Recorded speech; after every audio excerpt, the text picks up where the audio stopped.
Chapter 10. Rehoboam went to Shechem, for all the Israelites had gone there to make him king. When Jeroboam, son of Nebat, heard this, he was in Egypt, where he had fled from King Solomon. He returned from Egypt. So they sent for Jeroboam, and he and all Israel went to Rehoboam and said to him, Your father put a heavy yoke on us, but now lighten the harsh labor and the heavy yoke he put on us, and we will serve you. Rehoboam answered, Come back to me in 3 days. So the people went away. Then King Rehoboam consulted the elders who had served his father Solomon during his lifetime. How would you advise me to answer these people? He asked. They replied, If you will be kind to these people and please them and give them a favorable answer, they will always be your servants. But Rehoboam rejected the advice the elders gave him and consulted the young men who had grown up with him and were serving him. He asked them, What is your advice? How should we answer these people who say to me, Lighten the yoke that your father put on us? The young men who had grown up with him replied, Tell the people who have said to you, Your father put a heavy yoke on us, but make our yoke lighter. Tell them, My little finger is thicker than my father's waist. My father laid on you a heavy yoke. I will make it even heavier. My father scourged you with whips. I will scourge you with scorpions. 3 days later, Jeroboam and all the people returned to Rehoboam, as the king had said. Come back to me in 3 days. The king answered them harshly. Rejecting the advice of the elders, he followed the advice of the young men and said, My father made your yoke heavy. I will make it even heavier. My father scourged you with whips. I will scourge you with scorpions. So the king did not listen to the people, for this turn of events was from God, to fulfill the word the Lord had spoken to Jeroboam, son of Nebat, through Ahijah the Shilonite. When all Israel saw that the king refused to listen to them, they answered the king, What share do we have in David? What part in Jesse's son? To your tents, O Israel! Look after your own house, O David! So all the Israelites went home. But as for the Israelites who were living in the towns of Judah, Rehoboam still ruled over them. King Rehoboam sent out Adoniram, who was in charge of forced labor, but the Israelites stoned him to death. King Rehoboam, however, managed to get into his chariot and escape to Jerusalem. So Israel has been in rebellion against the house of David to this day. Chapter 11. When Rehoboam arrived in Jerusalem, he mustered the house of Judah and Benjamin, 180,000 fighting men, to make war against Israel and to regain the kingdom for Rehoboam. But this word of the Lord came to Shemaiah, the man of God. Say to Rehoboam, son of Solomon, king of Judah, and to all the Israelites in Judah and Benjamin, This is what the Lord says, Do not go up to fight against your brothers. Go home, every one of you, for this is my doing. So they obeyed the words of the Lord and turned back from marching against Jeroboam. Rehoboam lived in Jerusalem and built up towns for defense in Judah: Bethlehem, Etam, Tekoa, Beth-zur, Soko, Adullam, Gath, Maresha, Ziph, Adoraim, Lachish, Azekah, Zorah, Ajalon, and Hebron. These were fortified cities in Judah and Benjamin. He strengthened their defenses and put commanders in them with supplies of food, olive oil, and wine. He put shields and spears in all the cities and made them very strong. So Judah and Benjamin were his. The priests and Levites from all their districts throughout Israel sided with him. The Levites even abandoned their pasture lands and property and came to Judah and Jerusalem, because Jeroboam and his sons had rejected them as priests of the Lord. And he appointed his own priests for the high places and for the goat and calf idols he had made. Those from every tribe of Israel who set their hearts on seeking the Lord, the God of Israel, followed the Levites to Jerusalem to offer sacrifices to the Lord, the God of their fathers. They strengthened the kingdom of Judah and supported Rehoboam, son of Solomon, 3 years, walking in the ways of David and Solomon during this time. Rehoboam married Mahalath, who was the daughter of David's son Jeremoth and of Abihail, the daughter of Jesse's son Eliab. She bore him sons Jeush, Shemariah, and Zaham. Then he married Maacah, daughter of Absalom, who bore him Abijah, Attai, Ziza, and Shalomith. Rehoboam loved Maacah, daughter of Absalom, more than any of his other wives and concubines. In all, he had 18 wives and 60 concubines, 28 sons and 60 daughters. Rehoboam appointed Abijah, son of Maacah, to be the chief prince among his brothers, in order to make him king. He acted wisely, dispersing some of his sons throughout the districts of Judah and Benjamin, and to all the fortified cities. He gave them abundant provisions and took many wives for them. Chapter 12. After Rehoboam's position as king was established, and he had become strong, he and all Israel with him abandoned the law of the Lord. Because they had been unfaithful to the Lord, Shishak, king of Egypt, attacked Jerusalem in the 5th year of King Rehoboam. With 1,200 chariots and 60,000 horsemen, and the innumerable troops of Libyans, Sukkites, and Cushites that came with him from Egypt, he captured the fortified cities of Judah and came as far as Jerusalem. Then the prophet Shemaiah came to Rehoboam and to the leaders of Judah who had assembled in Jerusalem for fear of Shishak. And he said to them, "This is what the Lord says. You have abandoned me, therefore I now abandon you to Shishak." The leaders of Israel and the king humbled themselves and said, "The Lord is just." When the Lord saw that they had humbled themselves, this word of the Lord came to Shemaiah. Since they have humbled themselves, I will not destroy them, but will soon give them deliverance. My wrath will not be poured out on Jerusalem through Shishak. They will, however, become subject to him, so that they may learn the difference between serving me and serving the kings of other lands. When Shishak, king of Egypt, attacked Jerusalem, he carried off the treasures of the temple of the Lord and the treasures of the royal palace. He took everything, including the gold shields Solomon had made. So King Rehoboam made bronze shields to replace them and assigned these to the commanders of the guard on duty at the entrance to the royal palace. Whenever the king went to the Lord's temple, the guards went with him, bearing the shields, and afterward they returned them to the guard room.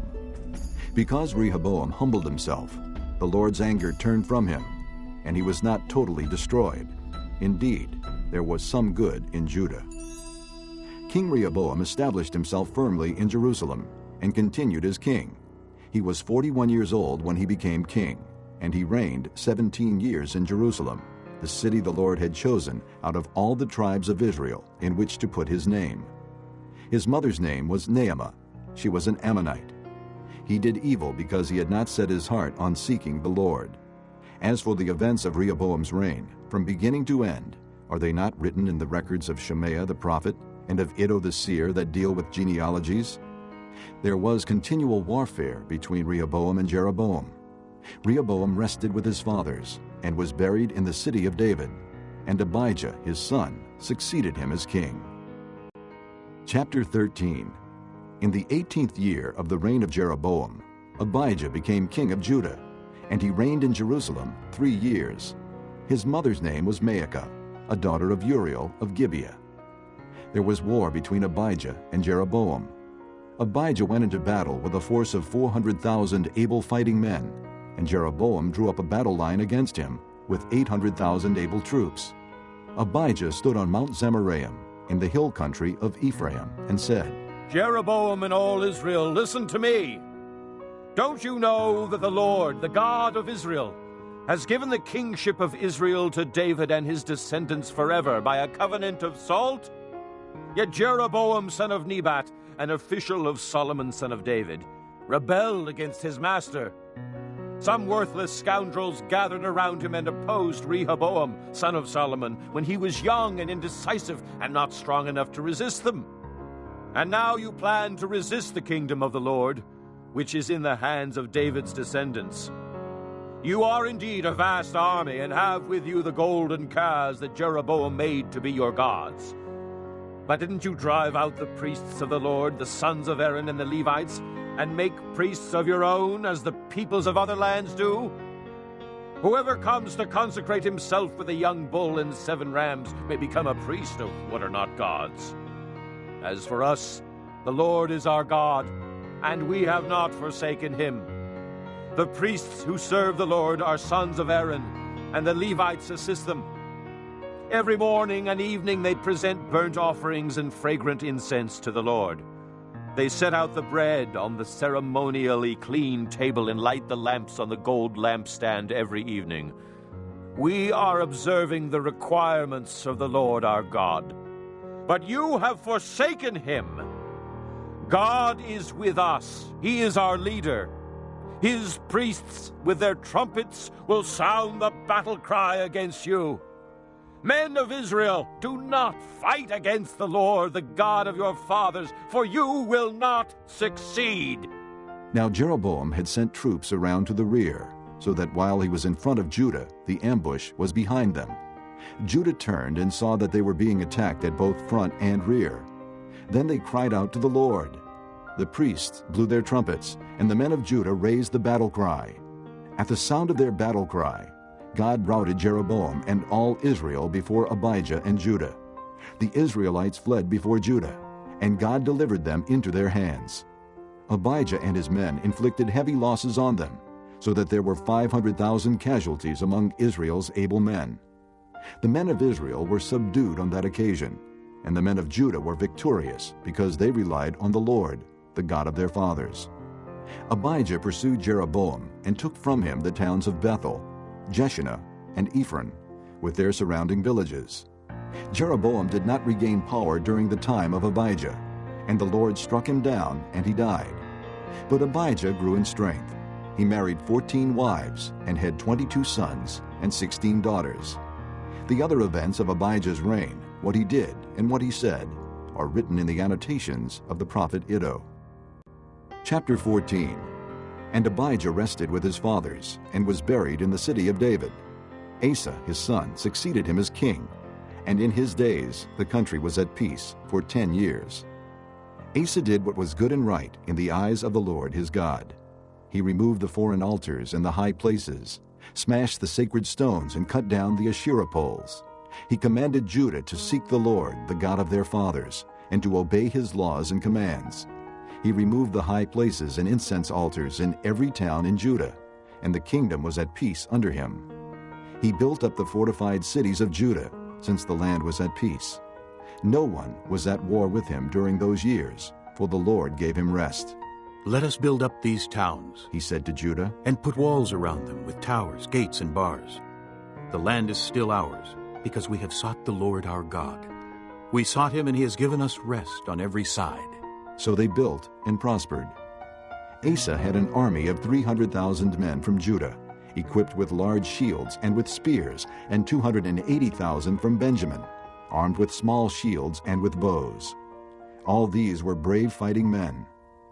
Zerah the Cushite marched out against them with a vast army and 300 chariots, and came as far as Mareshah.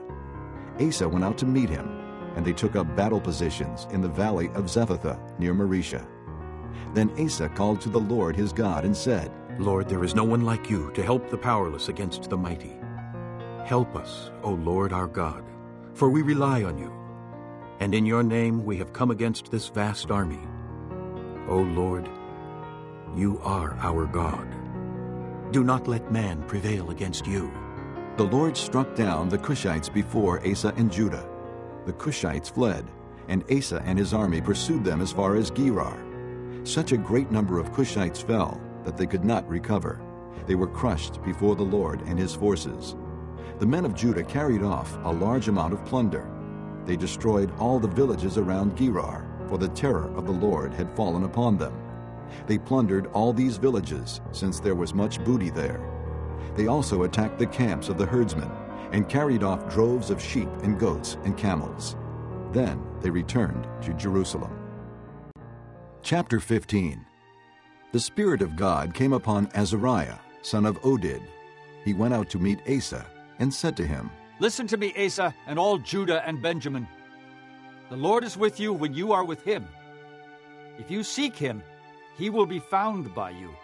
But if you forsake him, he will forsake you. For a long time, Israel was without the true God, without a priest to teach, and without the law.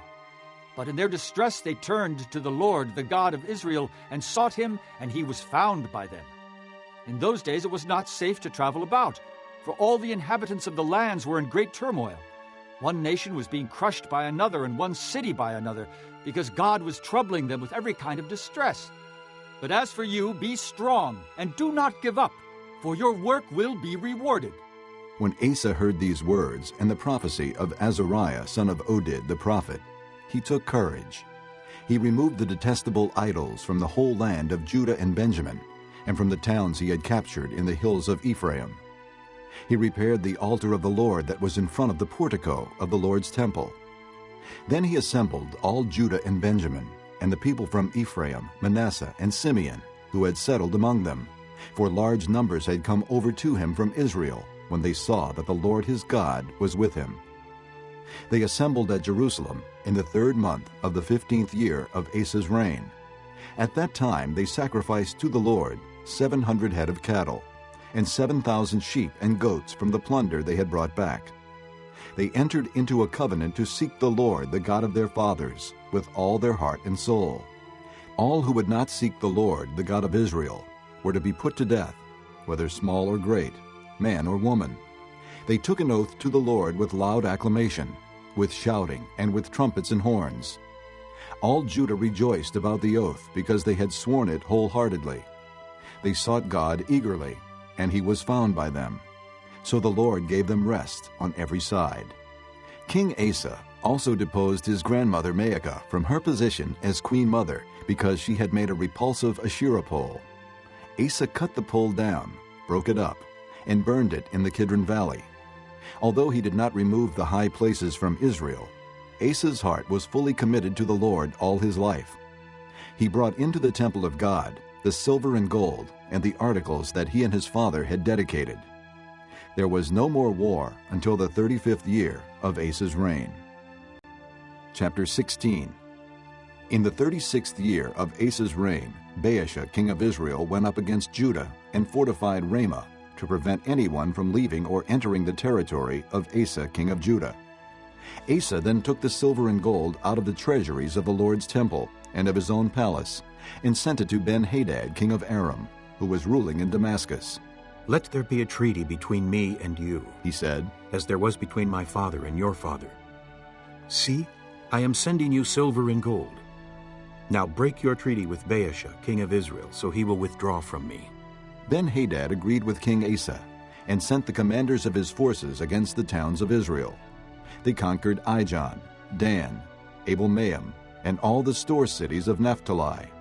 When Baasha heard this, he stopped building Ramah and abandoned his work. Then King Asa brought all the men of Judah, and they carried away from Ramah the stones and timber Baasha had been using. With them he built up Geba and Mizpah. At that time Hanani the seer came to Asa, king of Judah, and said to him, "Because you relied on the king of Aram and not on the Lord your God, the army of the king of Aram has escaped from your hand. Were not the Cushites and Libyans a mighty army with great numbers of chariots and horsemen? Yet when you relied on the Lord, he delivered them into your hand. For the eyes of the Lord range throughout the earth to strengthen those whose hearts are fully committed to him. You have done a foolish thing, and from now on you will be at war." Asa was angry with the seer because of this. He was so enraged that he put him in prison. At the same time, Asa brutally oppressed some of the people. The events of Asa's reign, from beginning to end, are written in the book of the kings of Judah and Israel. In the 39th year of his reign, Asa was afflicted with a disease in his feet. Though his disease was severe, even in his illness, he did not seek help from the Lord, but only from the physicians. Then in the 41st year of his reign, Asa died and rested with his fathers. They buried him in the tomb that he had cut out for himself in the city of David. They laid him on a bier covered with spices and various blended perfumes, and they made a huge fire in his honor.